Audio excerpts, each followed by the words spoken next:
അത് എനിക്ക് ഒരു പരിധിവരെ ഞാൻ ടച്ച് ചെയ്യേണ്ട ഒരു മേഖല കൂടി സാറിന് ചൂണ്ടിക്കാണിച്ചത്. അതാണ് എന്നെ പ്രചോദിപ്പിച്ചാണ് പറഞ്ഞത്. നന്ദി സാറേ. പ്രബുദ്ധനായ അധ്യാപകനാണ് സാറിന് മുഖം കണ്ട് അറിയാം. തീർച്ചയായും.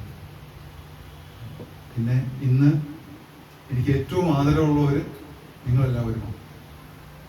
കാരണം നിങ്ങൾ ഇത് കേട്ടു, ഇത് മനസ്സിലാക്കി, ഇത് നിങ്ങളുടെ ജീവിതത്തിൽ ഒരു വ്യതിയാനം വരുത്താൻ ഒരുപക്ഷെ കാരണമായി എന്നറിയുന്നതാണ് എനിക്ക് ഏറ്റവും വലിയ പ്രചോദനം. നിങ്ങൾ മോങ്ങണ്ട അറിയാം. ഞാനിത് സംസാരിക്കുമ്പോൾ നിങ്ങളുടെ മുഖത്ത് വരുന്ന പ്രകാശം അല്ലെങ്കിൽ വ്യത്യാസം കാണുമ്പോൾ എനിക്കത് വലിയ പ്രചോദനമാണ്. അപ്പോൾ ഇന്നത്തെ ഏറ്റവും പ്രധാനപ്പെട്ട ആൾക്കാർ നിങ്ങളാണ്, ഞാനല്ല. അതിന് മറ്റൊരു കാരണം കൂടിയുണ്ട്. പല മേഖലകളിൽ ജീവിത അനുഭവങ്ങളിൽ, അതുപോലെ മറ്റ് പഠനാനുഭവങ്ങൾ, പിന്നെ അതുപോലുള്ള കഴിവുകളിൽ പല രീതിയിലും എന്നേക്കാളൊക്കെ ഒത്തിരി ഉന്നത ശ്രേണിയിൽ വ്യാപരിക്കുന്നവരാണ് നിങ്ങളോരോരുത്തരും. പലരും നിശബ്ദരായിട്ടിരിക്കുന്നത് മാത്രമേ ഉള്ളൂ. അതെനിക്കറിയാതെ. അപ്പൊ അതുകൊണ്ട് ഒത്തിരി ആദരവോടെ നിങ്ങൾ ഓരോരുത്തരുടെയും മുമ്പിൽ ഞാൻ നമിക്കുകയാണ്. എന്നെ കേൾക്കുവാനായിട്ട് നിങ്ങൾ ഇന്ന് വരുന്നതിനും, അതുപോലെ തന്നെ ഈ കേൾക്കുന്ന കാര്യങ്ങൾ ഒന്ന് മനസ്സിലാക്കി നമ്മുടെ ജീവിതത്തിലേക്ക് ഇത് പകർത്താനായിട്ട് ഒരു ശ്രമം നടത്തുന്നതിനെ പറ്റി എനിക്ക് ഒത്തിരി നന്ദിയുണ്ട്.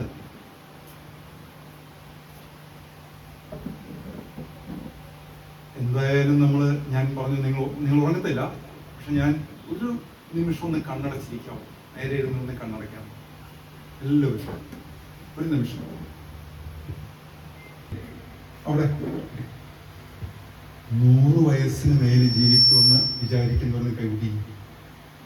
100 വയസ്സിന് മേലെ ജീവിക്കും എന്ന് വിചാരിക്കുന്ന ആളുകളൊന്ന് കൈകൂട്ടിക്കും.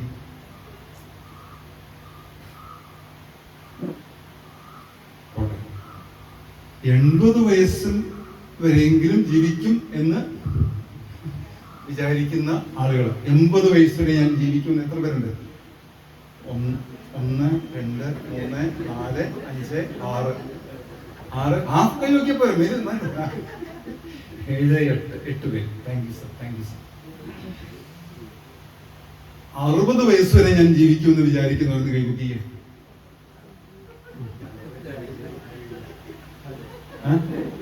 എന്താ താത്താൻ പറഞ്ഞേ?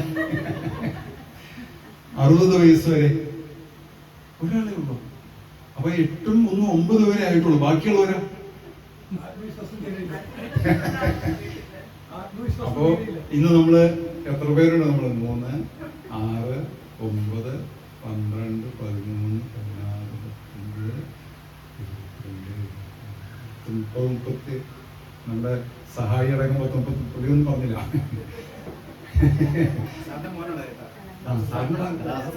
ദാസൻ സാർ സെക്രട്ടറിയുടെ മോനാണ്.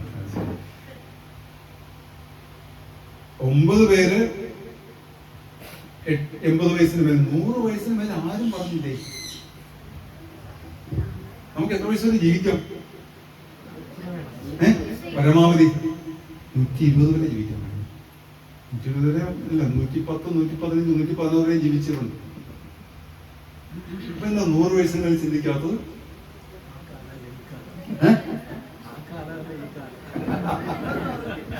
ഇക്കാലമല്ലേ കൂടുതൽ ഉയർന്നത്. മെഡിക്കൽ രംഗം നന്നായിട്ട് വികസിച്ചതാണ്. ഏത് രോഗത്തിനും മരുന്നുണ്ട്. നാട് മുഴുവൻ മെഡിക്കൽ ഷോപ്പാണ്. അതാണ് പ്രശ്നം അല്ലേ? നിങ്ങൾ നല്ല വിവരമുള്ളവരാണ് കേട്ടോ. ശരിക്കും അതാണ് നമ്മുടെ പ്രശ്നം. നിങ്ങൾ ഈ കർണാടകത്തിൽ ഹെഡ്ഗെ എന്ന് പറഞ്ഞൊരു ഡോക്ടറുണ്ട്. കേട്ടിട്ടുണ്ടോ? യൂട്യൂബിൽ ഇഷ്ടംപോലെ പ്രഭാഷണമുണ്ട്. ഡോക്ടറാണ്. പക്ഷെ അദ്ദേഹം പറയുന്നത് മുഴുവൻ ഇന്ന് ആധുനിക മെഡിക്കൽ രംഗത്തുള്ള പല പ്രശ്നങ്ങളുമാണ് പറയുന്നത്. കേട്ടില്ലെങ്കിലും അവർ പറഞ്ഞത് കറക്റ്റാണ്. ശരിയാണ്. എന്തുകൊണ്ടാണ് നമുക്ക്, ഞാൻ എൻ്റെ കാര്യം പറയാം. സാറ് ഭയങ്കരമായിരുന്നു, ഞാനും ഭയങ്കരമായിരുന്നു. ഞാൻ ക്ലർക്കായിട്ടാണ് ബാങ്കിൽ കയറിയത്. എന്നെ ഇവിടെ നിന്നല്ല ആദ്യം പോസ്റ്റ് ചെയ്തത്. ഹൗറ എന്ന് പറയുന്ന ബ്രാഞ്ചിലേക്കാണ് എന്നെ ആദ്യം പോസ്റ്റ് ചെയ്തത്. ഡിഗ്രി കഴിഞ്ഞ് ഞാൻ ലോ കോളേജിൽ പഠിക്കാൻ ഫസ്റ്റ് ഇയറിൽ സെക്കൻഡ് ഇയറിൽ ആയപ്പോൾ തന്നെ എനിക്ക് ബാങ്കിൽ ജോലി കിട്ടിയപ്പോൾ എല്ലാവരും പറഞ്ഞു ബാങ്കിൽ ജോലി കിട്ടിയാൽ പിന്നെ ഒന്നും നോക്കണ്ട, വിട്ടേക്കാൻ പറഞ്ഞു. അപ്പൊ ഞാൻ ഹൗറ ബ്രാഞ്ചിലാണ് ആദ്യം പോസ്റ്റ് ചെയ്തത്. എൻ്റെ ആദ്യത്തെ ശമ്പളം പറഞ്ഞ നിങ്ങളോട് എഴുന്നേറ്റ് പോട്ട്. ഒരു മാസത്തെ ശമ്പളം എത്രയാണ്? 435 രൂപ ഒരു മാസം. എനിക്ക് ആദ്യത്തെ മാസം കിട്ടിയ ശമ്പളം 435 രൂപ. പക്ഷെ കൽക്കട്ടയിൽ, അവിടെ കൽക്കട്ടയ്ക്ക് എടുത്തില്ല, താമസിക്കുന്ന കൽക്കട്ടയിലാണ്. കൽക്കട്ടയിൽ 200 രൂപയെങ്കിലും ജീവിക്കാൻ പറ്റുന്ന നഗരമാണ്. പാവപ്പെട്ടവരുടെ സാധാരണക്കാരുടെ നഗരമാണ്. എനിക്ക് 435 രൂപ മുഴുവൻ വേണ്ടിയിരുന്നത് ജീവിക്കാനായിട്ട്. എന്നുവെച്ചാൽ അത്രയ്ക്ക് 200 രൂപ മെസ്സിൽ കൊടുത്താൽ മതി. രാവിലെയും വൈകുന്നേരവും ഫുഡും കിട്ടും, ഒരു ബെഡും കിട്ടും. പിന്നെ ട്രാമിന് 10 പൈസയാണ്. കൽക്കട്ട ഒരു ട്രാമാണ്, 10 പൈസയേ ഉള്ളൂ ട്രാമിന്. അപ്പൊ ഞാൻ പറഞ്ഞതിന്റെ പിന്നിൽ ഇത്രയേ ഉള്ളൂ. 435 രൂപയ്ക്ക് ജോലിക്ക് കയറി.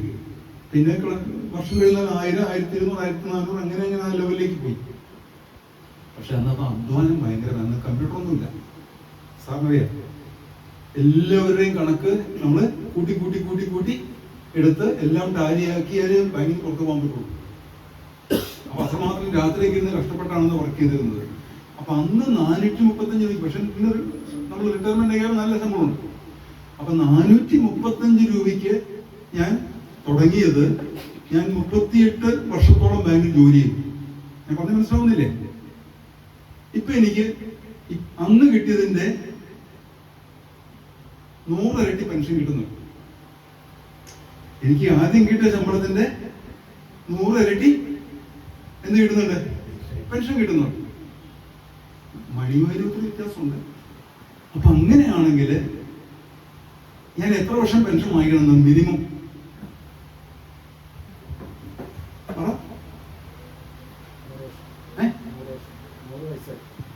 അതായത് മിനിമം 38 വർഷമെങ്കിലും ഞാൻ എന്ത് ചെയ്യണം? ഞാൻ പറഞ്ഞ മനസ്സിലായില്ല? നിങ്ങൾക്ക് മനസ്സിലാവുന്നുണ്ടോ? അതായത് അന്ന് അധ്വാനത്തിന് വേണ്ട കാശ് കിട്ടിയില്ല. ഇപ്പൊ ഞാൻ അധ്വാനിക്കാതെ എനിക്ക് പറഞ്ഞ് മനസ്സിലാവുന്നുണ്ടോ നിങ്ങൾക്ക്? കണ്ടമാനം അധ്വാനിച്ച്, രാത്രിയും പകലുമില്ല നമ്മൾ അധ്വാനിച്ച് ബാങ്കിൽ. പക്ഷെ കിട്ടുന്നത് തുച്ഛമായി പോകണം അന്ന് ആദ്യത്തെ വർഷങ്ങളിൽ. അപ്പൊ ഇപ്പൊ എനിക്ക് എന്ത് ചെയ്യാം? ഇപ്പൊ എനിക്ക് അധ്വാനിക്കണോ? ഒപ്പിടണോ? ബാങ്കിലേക്ക് പോലും പോകണ്ട, ATM പൈസ കിട്ടും. അപ്പൊ ഞാൻ എത്ര വർഷം പെൻഷൻ വാങ്ങിക്കണം? എന്റെ ആഗ്രഹം മിനിമം 38 വർഷം പെൻഷൻ വാങ്ങണം. അപ്പൊ ഞാൻ എത്ര വർഷം ജീവിക്കണം? 98 വയസ്സ് വരെ ഞാൻ. അപ്പൊ എന്റെ ആഗ്രഹം എത്രയാണ്? 100 മേൽ. പക്ഷെ എന്നെ കണ്ടാൽ നിങ്ങൾക്ക് ഒരുപക്ഷെ ഇങ്ങനെ എത്ര വരെ പോകുമെന്ന് സംശയം തോന്നും. പക്ഷെ എന്റെ മനസ്സിന്റെ ആഗ്രഹമാണ്. മനസ്സിന് ആഗ്രഹമുണ്ടെങ്കിൽ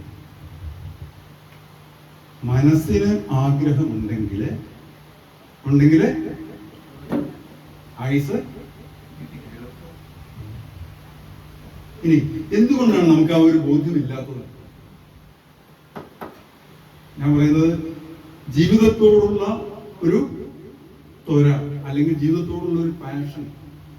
ജീവിക്കണം, ഈ ലോകത്ത് എനിക്ക് നന്നായി ജീവിച്ച് നന്നായിട്ട് മരിക്കണം എന്ന് ഉള്ള ചിന്ത നമ്മുടെ മനസ്സിലെ അങ്ങനെ അങ്ങോട്ട് പെട്ടെന്ന് അങ്ങോട്ട് വരാത്തതിന് കാരണം എന്താ? ചിന്തിച്ചിട്ട് രൂപം കിട്ടുന്ന ഒരു കാര്യം എന്താ?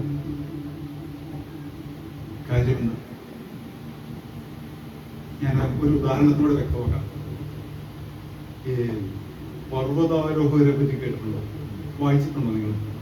അതായത് നമ്മുടെ ഹിമാലയ എവറസ്റ്റിലേക്ക് കയറുന്ന ഇഷ്ടംപോലെ ആൾക്കാരുണ്ട്. പലരും എത്താറില്ല അവിടെ. ചിലർ വഴി കടന്ന് മരിച്ചു പോകും, ചിലർ മടങ്ങിപ്പോരും. എവറസ്റ്റിന്റെ കൊടുമുടിയിൽ അങ്ങേറ്റം വരെ എത്തുന്ന ആൾക്കാർ വളരെ കുറച്ച് പേരുള്ളൂ. പക്ഷെ ഇഷ്ടംപോലെ പേര് ശ്രമിക്കുന്നത്. വിദേശത്തു നിന്നൊക്കെ വന്ന് ഇഷ്ടംപോലെ ആളുകൾ കയറുന്നുണ്ട്. അതിന് അപകടം ഇതാണ്, മഞ്ഞുമലകളാണ്. അവിടെ നമ്മള് ഇങ്ങനെ ചില സ്ഥലത്തൊക്കെ ഇങ്ങനെ സ്ലിപ്പ് ചെയ്തു പോകും. അപ്പൊ കയറുമ്പോ എന്തെങ്കിലും പറ്റി പോയി കഴിഞ്ഞാൽ ചിലപ്പോൾ നമുക്ക് ജീവൻ കിട്ടണമെന്നില്ല. കാരണം പോകുന്ന മലയിടുക്കിലേക്ക് പോകുന്നുണ്ട്. ചിലപ്പോ അങ്ങനെ ഇഷ്ടംപോലെ പേര്, അതായത് നൂറ്റാണ്ടുകൾ വരെ പഴക്കമുള്ള ശവശീലങ്ങൾ ഇപ്പോഴവിടെ കിടക്കണമെന്നാണ് പറയുന്നത് പർവ്വതാരോഹകർ. ഈ പർവ്വതാരോഹകര് മേളിലേക്ക് കയറുമ്പോൾ അവരുടെ മനസ്സിനെ ഉയർത്തുന്ന ഒരു കാര്യമുണ്ട്. എന്താണെന്നറിയോ? ഇവര് മേളിലേക്ക് കയറി പോകുമ്പോൾ അവരുടെ മനസ്സിനെ ഇങ്ങനെ ചിന്തിക്കുമ്പോൾ അവർക്കൊരു പ്രത്യാശ തരുന്ന, അല്ലെങ്കിൽ അവർക്ക് മുന്നോട്ട് പോകാൻ അവരെ ബലപ്പെടുത്തുന്ന ഒരു പ്രധാനപ്പെട്ട ഒരു കാര്യമുണ്ട്. നമ്മൾ ആ അനുഭവം അവരുടെ പുസ്തകങ്ങൾ വായിക്കുമ്പോൾ അറിയാൻ പറ്റും.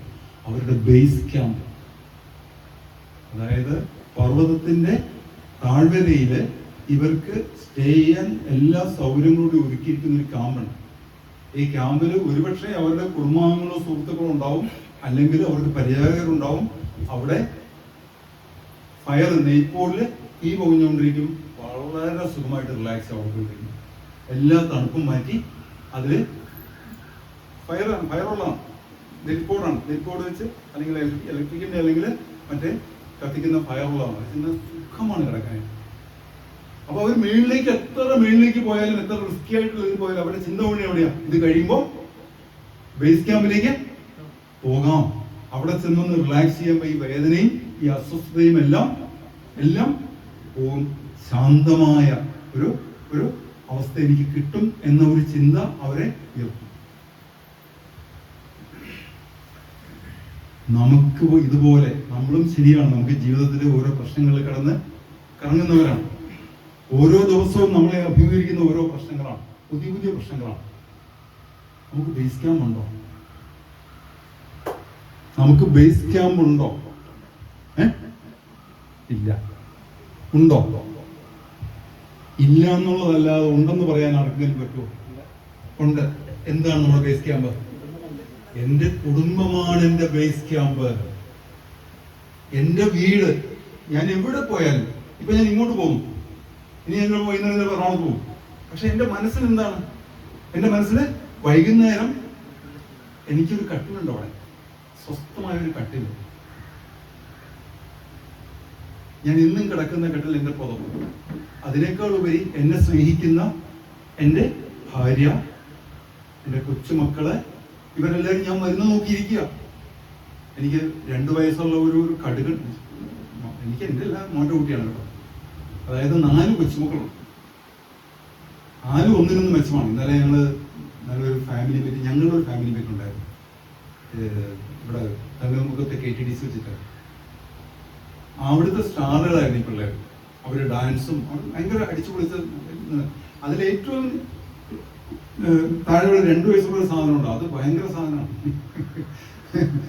എവിടെയെങ്കിലും പോയി വന്നു കഴിഞ്ഞാൽ അവള് ഒന്ന് പിടിച്ച് എങ്ങനെയാലും പോയിരുന്ന മിഠായി അവള് അടിച്ച് മാറ്റിയിരിക്കും. അത്രയ്ക്ക്. അപ്പൊ നമ്മൾ എവിടെ പോയാലും നമ്മുടെ മനസ്സിൽ ചിന്ത എന്താണ്? എന്റെ വീട്, എന്റെ കുടുംബം, അത് എനിക്കായിട്ട് വെയിറ്റ് ചെയ്യുന്നു, എനിക്കായിട്ട് കാത്തു നിൽക്കുന്നു.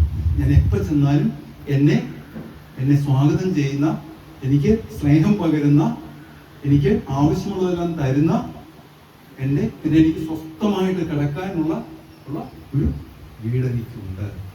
ഇതാണ് എൻ്റെ ബേസ് ക്യാമ്പ്.